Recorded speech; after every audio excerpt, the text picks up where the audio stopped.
Alright guys, in today's video we're going to talk about how to determine if you do need to replace your brakes or not. Here's a brake pad I have. It's pretty thick. Look how thick this is. So by looking at your, first of all, if your brakes are shaking, like the disc, this has a discoloring here. This water is probably warped. He's probably feeling a shake on high speed, so it's got to go.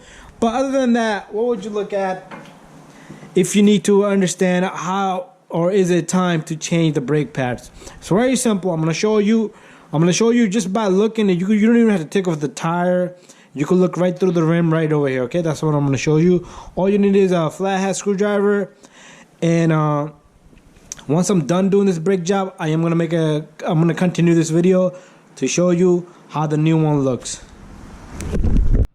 Okay, so I have my flathead screwdriver. So what you're gonna do is you're gonna stick this in there, and you're gonna just look at how deep it goes. You see this screwdriver, it goes in that far deep down. So pretty much this brake pad is near the water. This one is squealing because it does have a brake wear indicator sensor right there, so it makes a noise like that. Another way you can tell is if you turn your wheel. Okay, my steering is locked. I'm gonna take the camera, I'm gonna show you right through the center right there. Alright, so if you come across over here, right through this little hole, you should be able to see the thickness of the brake pad. You're looking at this little guy right here through the center. You see this little groove right there?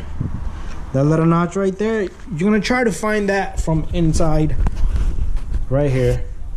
It's hard to see with the camera and the light because they're gonna block each other always, but barely there isn't any brake pad left on this little guy. So I'm gonna replace these brake pads and then you'll see the new one.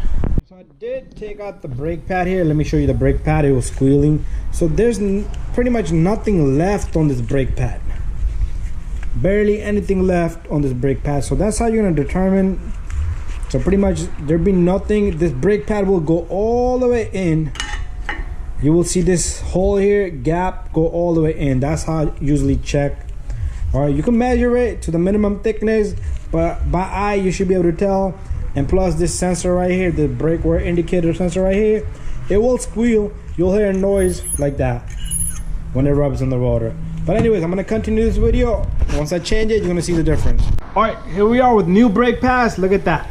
Look how far and out the brake pad is compared to the other one. And it has a lot of meat on it. And here's the old brake pads. So that's how you're gonna determine if you do need brake pads or not. Very simple. It'll take you 5 minutes to check. All right, so thank you for watching. Don't forget to subscribe, share, and like. Give a thumbs up if you have any. All right, again, if you have any questions, don't hesitate to send me a message. If you need any type of torque specs, send me a message. Bye-bye.